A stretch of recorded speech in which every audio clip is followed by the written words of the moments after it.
지금으로부터 11년 전 겨울 3년 같이 살던 남자와 이혼했습니다. 저희 둘 사이엔 아이도 하나 있었고요. 당연히 이혼을 결심하기까진 쉽지 않았죠. 주변에선 아이 생각하며 참으라고만 했으니까요. 근데 바람핀 남자랑 죽어도 같이 못 살겠더군요. 얼굴만 봐도 속이 뒤집어지고 이렇게 속 끓이며 살다간 내가 타 죽겠다 싶어서 칼라속이로 마음 굳혔고 시댁 쪽에도 알렸는데 뒷마무리가 그리 깔끔하지 못했습니다.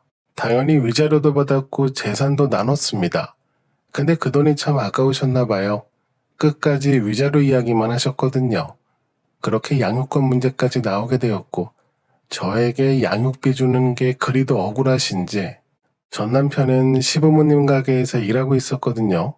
그러니 위자료도 그렇고 재산을 나눌 때도 그게 다 시부모님 돈이라 생각하셨나 봅니다. 그러니 양육비 문제도 그냥 넘기지 않았죠.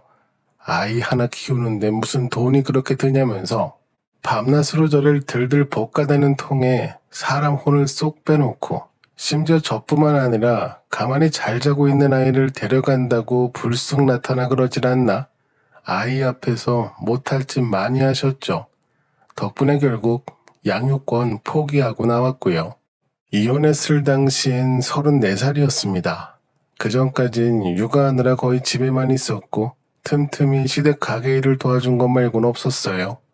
그러니 이혼 후 밖에 나와서 할 수 있는 일이 거의 없었습니다. 그땐 막막했죠. 그나마 다행인 건 친한 친구가 카페를 운영해서 이혼 후 친구 도와주면서 지냈었는데 저보고 카페 차려보는 게 어떻겠냐면서 이쪽 일은 친구가 알려줄 수 있다고 하길래 친정집에서 지내는 것도 눈치가 보였고 위자료 받은 돈도 그대로 있던 상황이라 저도 카페를 차려보기로 마음먹었습니다. 근데 제가 가진 돈으로 카페를 차리기엔 손바닥만한 가게 그것도 구석진 곳 아니고서는 사실상 불가능해 보였고 그런 곳에 차려봐야 보나마나 망할 것 같아서 그때부터 지방을 다니며 카페 할 만한 곳을 찾기 시작했습니다.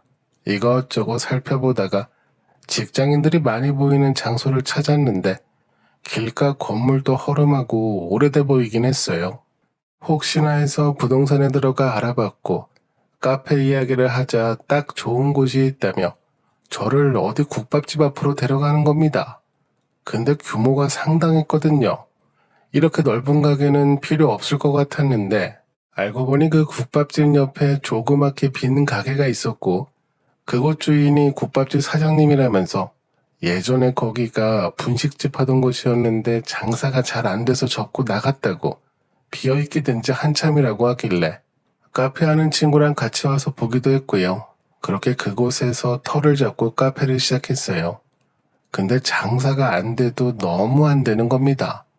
그건 옆에 있는 국밥집도 마찬가지였어요. 이쪽 건물로는 아무도 오지 않더군요.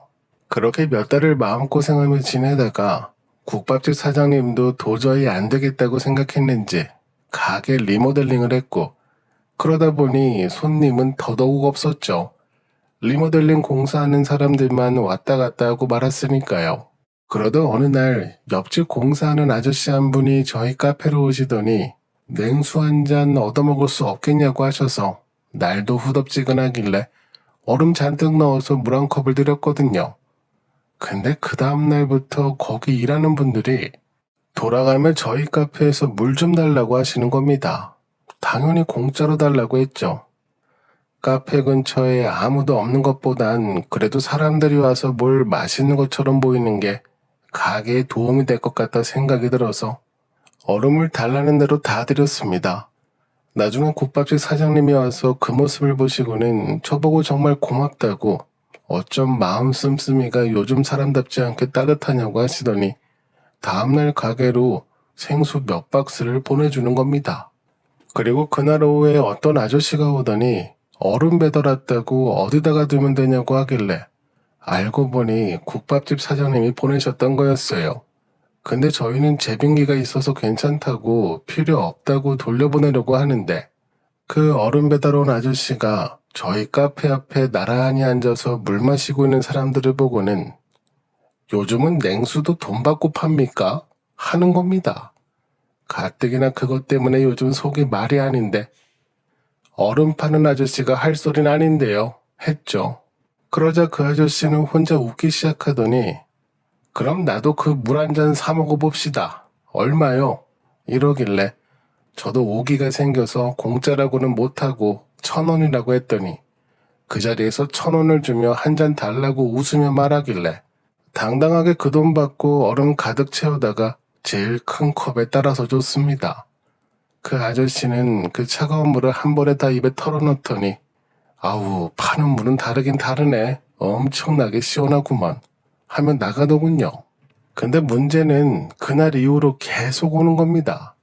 그 얼음집 아저씨가 점심만 되면 찾아와서는 저보고 냉수 한 잔 사 먹으러 왔다고 1,000원짜리를 건네는데 이제 와서 공짜라고 하기도 그렇고 돈 받고 팔았죠.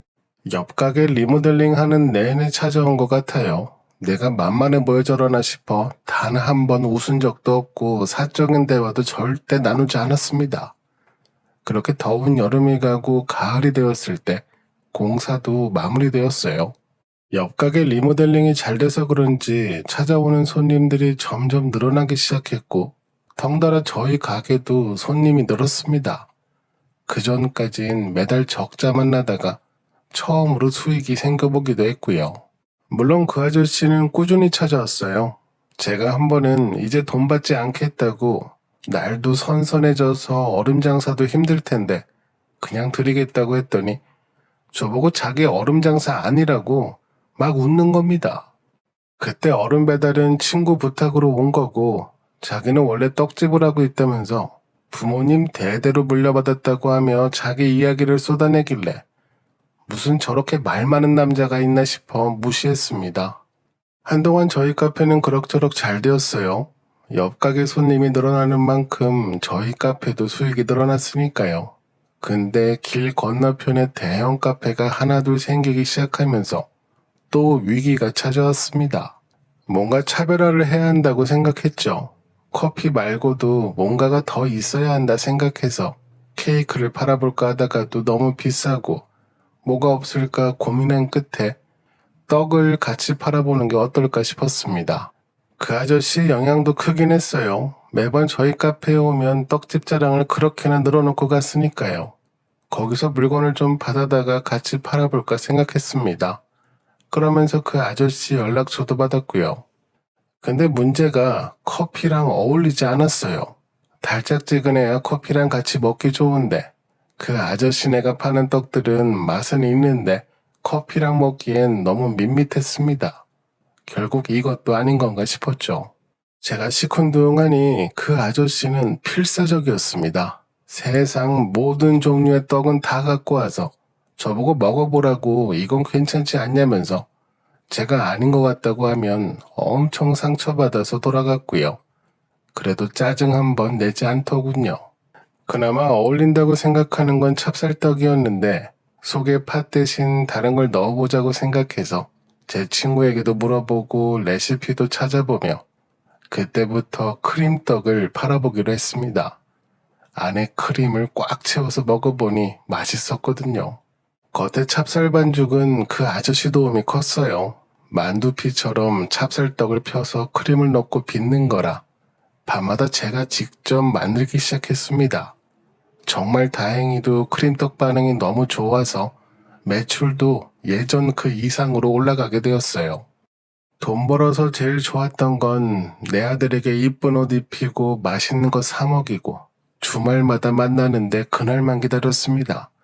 만나면 제일 먼저 옷부터 사 입히는데 그때 이곳저곳 꼼꼼히 살펴보기도 했고요. 직원이 없어서 저 혼자 모든 걸 해야 했지만 몸은 힘들어도 주말만 되면 다 풀렸어요. 근데 손님이 제가 감당하기 힘들 정도로 늘어나면서 커피는 문제가 아닌데 혼자 크림떡 만드는 일이 너무 벅찼습니다. 그때부터 그 아저씨를 자주 부르게 되었어요. 거의 매일같이 카페에 찾아오길래 할 일이 정말 없나 보다 싶어서 딱한 마음에 아르바이트 겸 해보라고 했는데 예상치도 못하게 정말 잘하는 거예요. 곰발바닥같이 생긴 손으로 어찌나 잘 빚는지 양 조절을 못해서 그것만 잡아줬을 뿐 나머지는 알아서 척척 잘하더군요. 그래서 평일에는 가게 마치면 그 아저씨랑 둘이서 카페에 남아 크림떡을 만들었습니다. TV 틀어놓고 이런저런 이야기를 하다가 제 이야기도 하고 그 아저씨 이야기도 듣고 그때 나이도 처음 알게 되었어요. 전 솔직히 저보다 10살은 더 많을 줄 알았는데 저랑 4살 차이밖에 안 난다고 하는 겁니다. 세상, 노안도 그런 노안이 없었네요. 저희 둘 다 40대라는 게 믿기지 않았거든요. 저는 초반이고 그 아저씨는 후반이고 같이 수다 떨며 만드니까 덜 힘들고 지루하지 않아서 좋긴 했는데 남의 집 남자를 저녁마다 부르는 게 영 신경 쓰여서 한번 물어봤더니 결혼은 못했다고 예전에 파혼당하고 나서 홍기를 놓친 것 같다며 혼자 웃길래 그때 마음고생이 심해서 저리 늙은 건가 싶더군요. 매일 붙어있진 않았어요.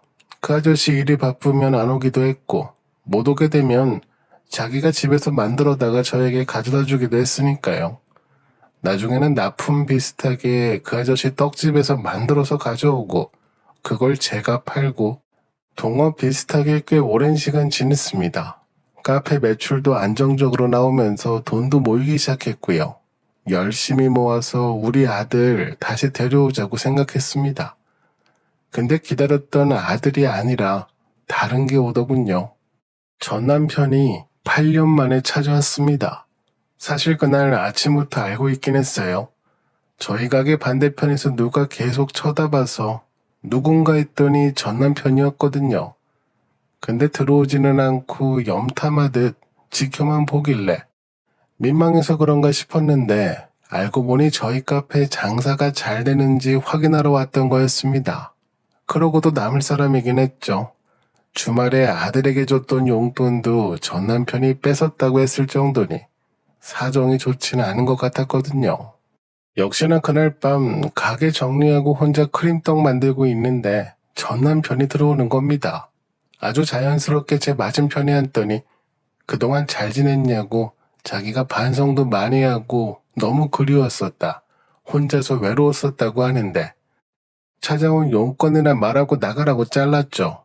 근데 계속 제 앞에서 실실 웃으면서 저보고 외롭지 않냐고 역겹게 그러는데 잊고 지냈던 예전 기억도 다시 살아나고 나가라고 소리쳐도 능글능글 제 근처를 맴돌고 그래서 화장실 간다고 일어나 그 아저씨에게 전화를 걸었어요. 빨리 가게로 와달라고 하고는 다른 말 없이 그냥 끊어버렸습니다. 그리고는 5분도 지나지 않아서 가게 밖에서 자동차 소리가 들리더니 카페 문이 부서질 듯이 누가 열어젖히면서 뛰어들어오는 겁니다. 그 아저씨였어요. 저는 보자마자 전 남편에게 그랬죠. 외롭긴 누가 외롭냐고, 전혀 생각 없다고, 나도 매일 밤 만나는 남자가 있다고 했습니다. 그 소리에 전 남편은 엄청 놀란 표정이었어요. 근데 그 아저씨가 더 놀란 것 같았네요.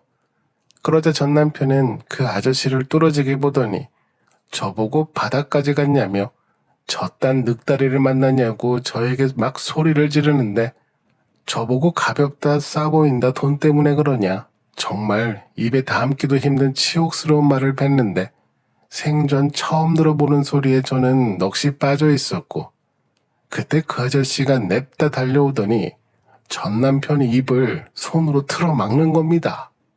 터진 주둥이라고 어디서 그런 험한 말을 하냐면서 멱살도 아니고 전 남편이 입을 막는 모습이 참 순박해 보이긴 했습니다. 물론 그 뒤에 멱살을 잡긴 했어요. 그 아저씨가 전 남편을 번쩍 들어 올렸거든요. 힘 좋은 건 예전에 얼음 포대기 들고 올 때부터 알아보긴 했는데 머리가 천장에 닿을 정도로 순식간에 들어 올리는데 전 남편은 공중에서 아둥바둥거리고 있고 경찰에 신고한다 놔라 하면서 애처롭더군요. 제가 뒤에서 전 남편에게 마음대로 하라고 벌금이든 합의금이든 내가 다 낼 테니까 아주 반죽을 해버리라고 소리를 질렀습니다. 그 아저씨는 정말 반죽을 할 기세로 남편 팔을 붙잡고 흔들었고요. 그렇게 10분 정도 실랑이를 벌이자 전 남편이 자기 발로 가게를 나가더군요. 얼마나 용을 썼는지 제대로 걷지도 못하고 덜덜 떨면서 가게 문도 간신히 열고 나가는데 제가 다시는 찾아오지 말라고 소리쳤습니다. 그리고 그 아저씨는 저랑 남아서 다음날 팔아야 할 크림떡 만들고 갔고요. 힘을 별로 안 썼는지 잘 빚더라고요. 저보고 누구냐, 무슨 일이냐 묻지 않길래 저도 별말 안 하고 그날은 그렇게 지나갔습니다. 그 이후로 전 남편은 얼씬도 하지 않았고요. 근처에 나타나면 가만 안 두려고 했는데 저번 일 때문에 그런지 못 오는 것 같습니다. 차라리 이번에 한번 제대로 털고 나니 마음이 한결 후련해지더라고요. 얼마 전 전 남편이 엄마에게 연락이 오더니 저보고 양육비를 다시 정해야 하지 않냐며 돈을 그렇게나 많이 번다고 하는데 입 싹 씻고 혼자 펑펑 쓰며 지냈냐고 하길래 다시 정하자고 했어요. 양육비 말고 양육권을요. 그래서 저희 아들 데려오려고 준비 중입니다. 예전보다 많이 당겨지긴 했지만 저희 아들도 엄마랑 지내겠다고 하고 경제 사정도 이제는 제가 더 안정적이니 법원에서 재조정 받으려고 준비 중이에요. 그 아저씨하고는 예전과 똑같이 지냅니다. 제 친구는 자주 만나보라고 하는데 사실 그런 마음도 없지 않아 있었거든요. 근데 전 남편 얼굴 보니까 결혼 뒤의 일들이 진절머리가 나서 그냥 이렇게 지내려고 합니다. 아주 나중에 제 아들도 성인이 되고 그때도 이런 사이가 유지된다면 그땐 또 달라질 수도 있겠죠. 근데 재혼은 아마 힘들 것 같습니다. 그동안 아들과 못 보낸 시간도 보내고 당분간은 그렇게 지내려고요. 이혼하고 혼자 지내도 외롭지 않습니다. 그 말이 이렇게나 길어졌네요. 들어주셔서 감사합니다.